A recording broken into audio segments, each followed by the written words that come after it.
देखो आज क्या पढ़ रहे हैं, रासायनिक संरचना, पदार्थ का वर्गीकरण। तो पदार्थ जो है वो रासायनिक संरचना के आधार पर 3 प्रकार के होते हैं। 2 3 पिछले बार पढ़े थे अवस्था के आधार पर, जो कि ठोस, द्रव और गैस होता था। इस बार किस आधार पर पढ़ रहे हैं? संरचना के आधार पर। तो रासायनिक संरचना के आधार पर पदार्थ कितने प्रकार के होंगे? 3। कौन कौन? तत्व, यौगिक और मिश्रण। रासायनिक संरचना के आधार पर तत्वों का प्रकार हो गया, 3 भागों में बांटा गया है, तत्व, यौगिक और मिश्रण। इसमें सबसे पहले है तत्व। तो तत्व वह शुद्ध पदार्थ है जिसे किसी भी भौतिक या रासायनिक विधि द्वारा 2 या 2 से अधिक भागों में विभाजित नहीं किया जा सकता है।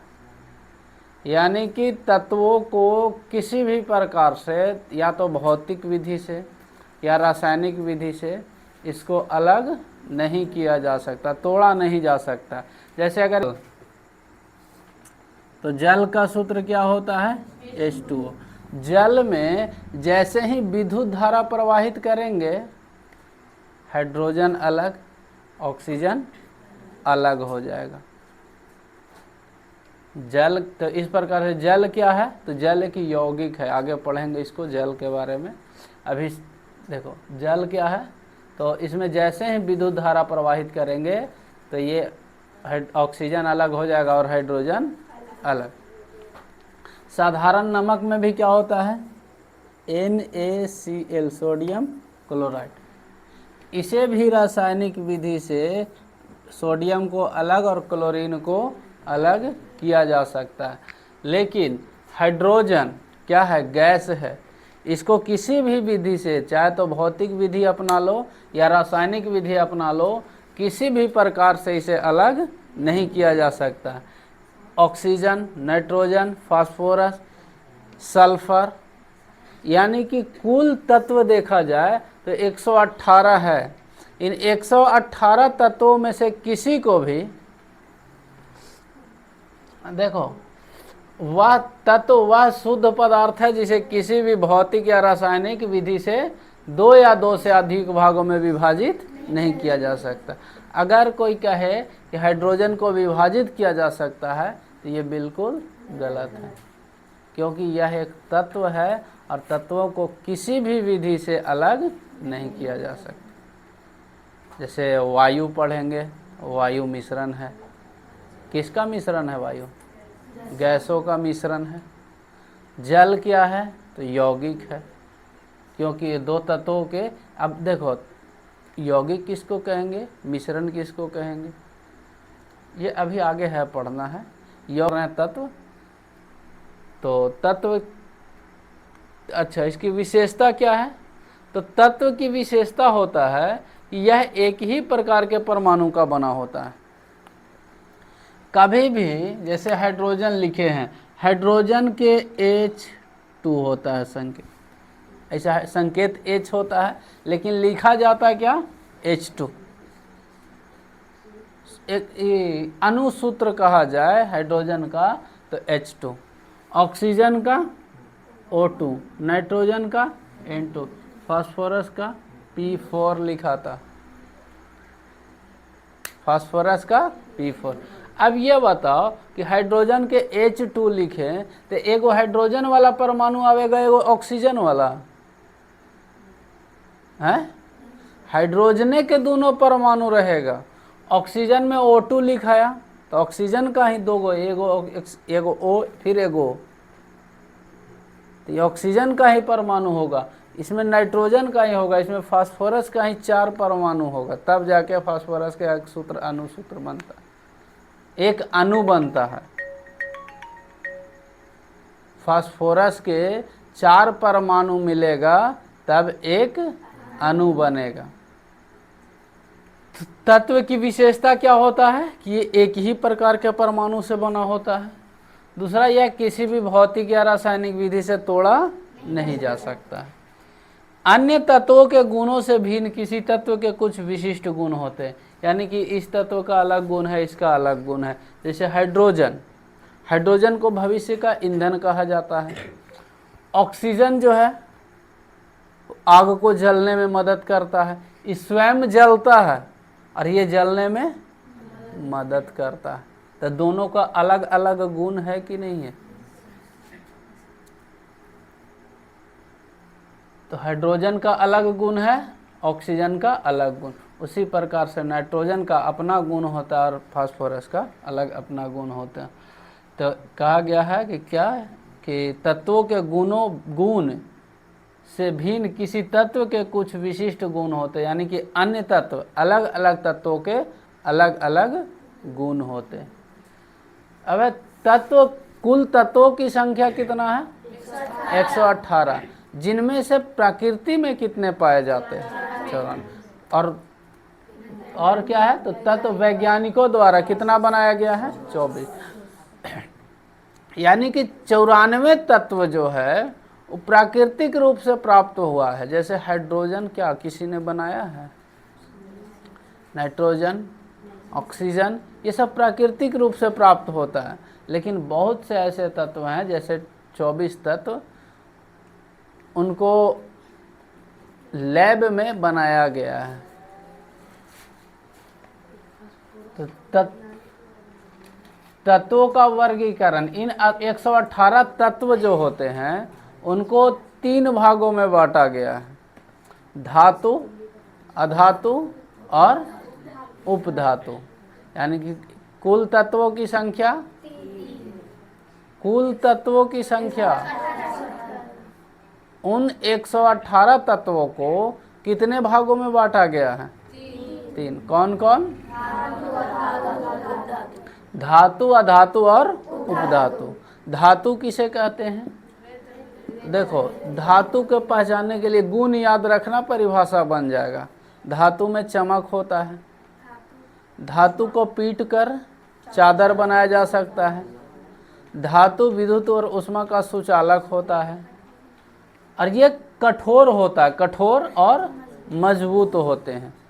तो अगर धातु की परिभाषा लिखने के लिए कहा जाए तो लिखना है धातु, या फिर लिखेंगे जो वे तत्व जो जिनमें चमक होता है तथा विद्युत एवं ऊष्मा का सुचालक होता है, एवं इसे जिसे पीट करके पतरे चादर के रूप में बदला जा सकता है, उसे धातु कहते हैं। यानी कि इसमें से 2-3 गुणों को, कोई भी गुण को, ये भी लिख सकते हैं कि कठोर एवं मजबूत, वे तत्व जो कठोर एवं मजबूत होते हैं, जिनमें चमक होती है, उसे धातु कहते हैं। या लिख सकते हैं वे तत्व जिनमें चमक होती है और उन्हें पीट कर पतरे चादर के रूप में बनाया जा सकता है, तार के रूप में बनाया जा सकता है, उन्हें धातु कहते हैं। तो ये गुणों को याद रख करके और अलग अलग प्रकार से परिभाषा दिया जा सकता है, सिर्फ गुणों को ही मिला करके। यहाँ तक कोई दिक्कत? जैसे में लोहा, लोहा को पीट करके चदरा बनाया जाता है, बनाया जा सकता है। लोहा में विद्युत, लोहा जो है उसमें करंट पास होता है कि नहीं? होता है ना। और लोहा को क्या, उसमें चमक भी होता है? लोहा चमकता नहीं है? स्टील भी क्या है? लोहा का ही परिवर्तित रूप होता है। निकेल और क्रोमियम मिला दिया जाता है जिससे स्टेनलेस स्टील बन जाता है। ये विद्युत और ऊष्मा का सुचालक होते हैं, ये कठोर होते हैं, इन्हें पीटकर चादर बनाया जा सकता है, इनमें चमक होती है। अरे जो ऊपरी जो होता है ना, वो लेप लगा होता है ब्लैक ब्लैक, इसीलिए वो नहीं चमकता। उसको काटना, काटला के बाद देखना उसको चमकेगा कि नहीं चमकता है। चमकता है उसमें भी। फिर है तांबा, तांबा को तार बनाया जाता है। क्या कोई अधातु होगा उसको तार बनाए? अभ्रक को पीट करके तार बनाया जा सकता है? जैसे ही पीटेंगे एकदम मिट्टी जैसा बिखर जाएगा। पारा को पीट करके चादर बनाया जा सकता है। Hg mercury. पारा क्या है?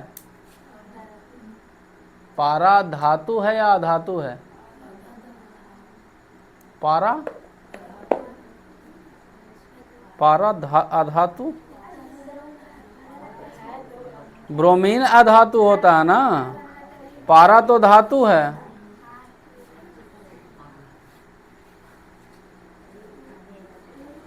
पारा धातु है। एक सवाल भी इस पर बनता है कि कौन सा ऐसा धातु है जो सामान्य ताप पर द्रव अवस्था में पाया जाता है, तब कैसे कह रहे हो अधातु है?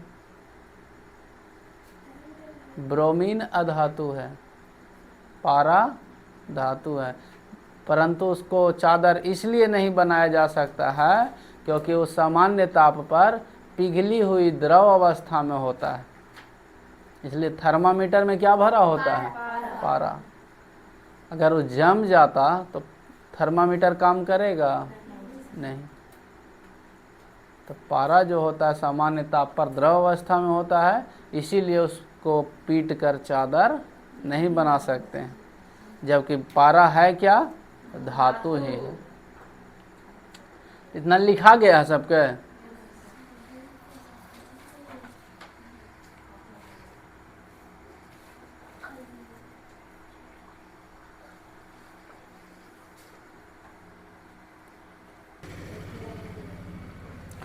चलो अगला सवाल क्या है? अधातु किसे कहते हैं? तो वे तत्व जिनमें धातुई गुण, धातुई मतलब धातु का, धातुई गुण जैसे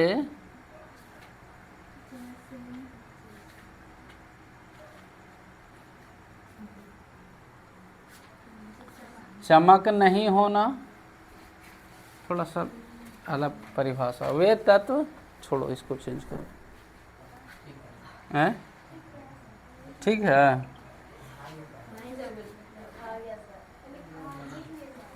जैसे विद्युत और उष्मा का, ठीक है लिखो, विद्युत और उष्मा का कुचालक होते हैं,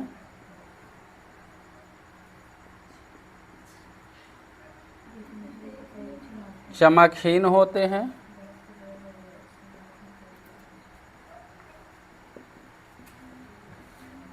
तथा जिन्हें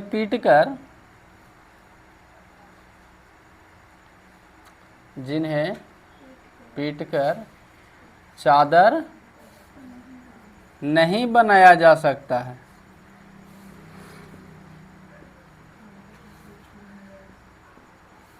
उसको क्या कहेंगे? अधातु कहेंगे। वे तत्व जिनमें धातुई गुण जैसे विद्युत और उष्मा का धातुई गुण नहीं होते हैं, यहाँ पे लिख देना नहीं होते हैं, जैसे विद्युत और उष्मा का कुचालक होते हैं। लिखा गया? नहीं रखते हैं या होते हैं, ठीक है।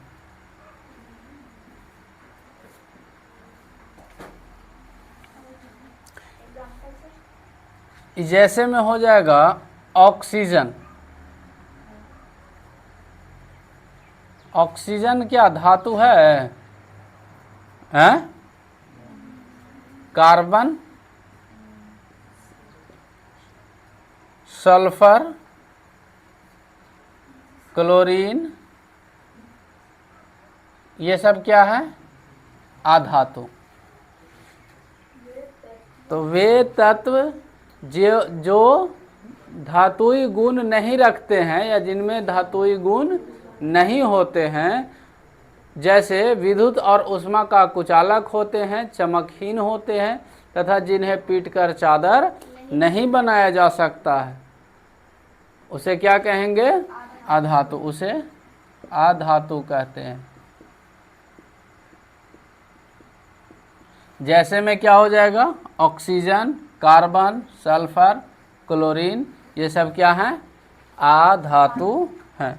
अब इनके गुण क्या हैं अधातु के? अधातु के गुण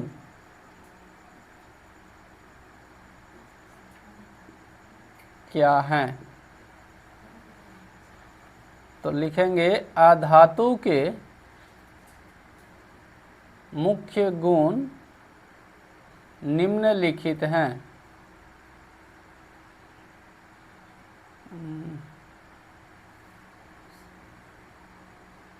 निम्न है। पहला,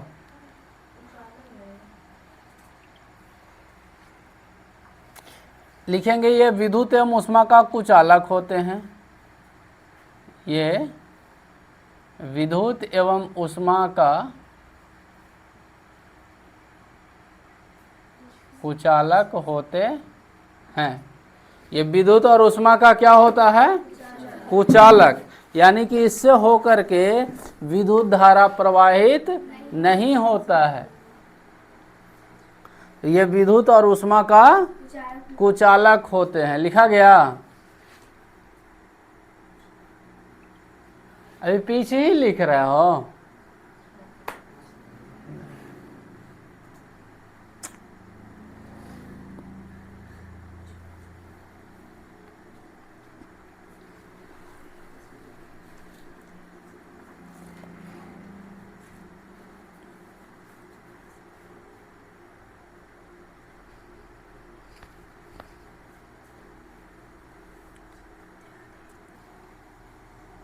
देखो, पहला गुण इसका क्या है? ये विद्युत और ऊष्मा का कुचालक होते हैं। लेकिन इसमें कुछ अपवाद भी है। जैसे पेंसिल का काला वाला भाग जो होता है वो किसका बना होता है? पेंसिल में होता ना काला अंदर में, वो किसका बना होता है? ग्रेफाइट का होता है। अरे उसको ले याद कर, ओकर चेहरावा देखे से याद ना हुआ है, ठीक ना? तो पेंसिल का काला वाला भाग किसका बना होता है? ग्रेफाइट का बना होता है। और पेंसिल से विद्युत धारा प्रवाहित होता है कि नहीं होता है? अगर पेंसिल के एक नोक पर करंट को सटा दें और दूसरे नोक पर हम ऐसे पकड़ेंगे, हमको झटका लगेगा कि नहीं?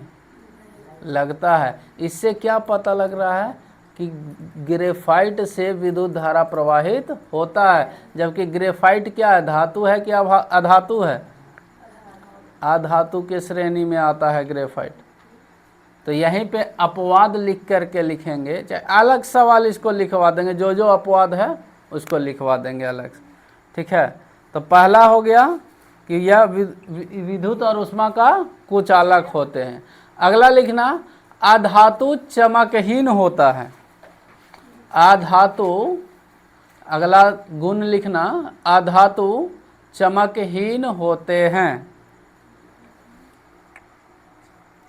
अधातु चमकहीन होते हैं।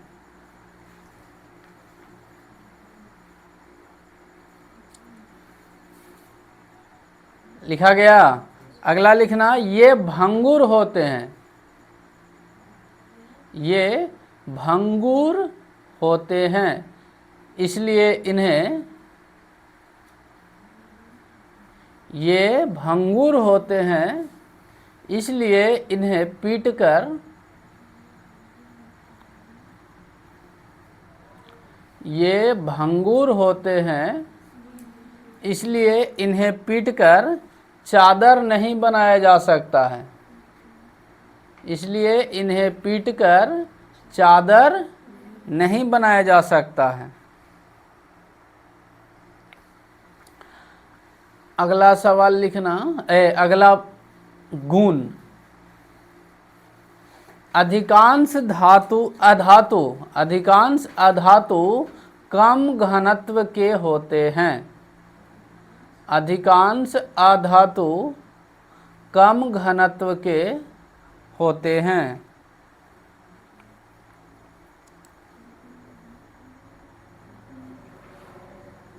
लिखा गया, अधिकांश अधातु कम घनत्व के होते हैं।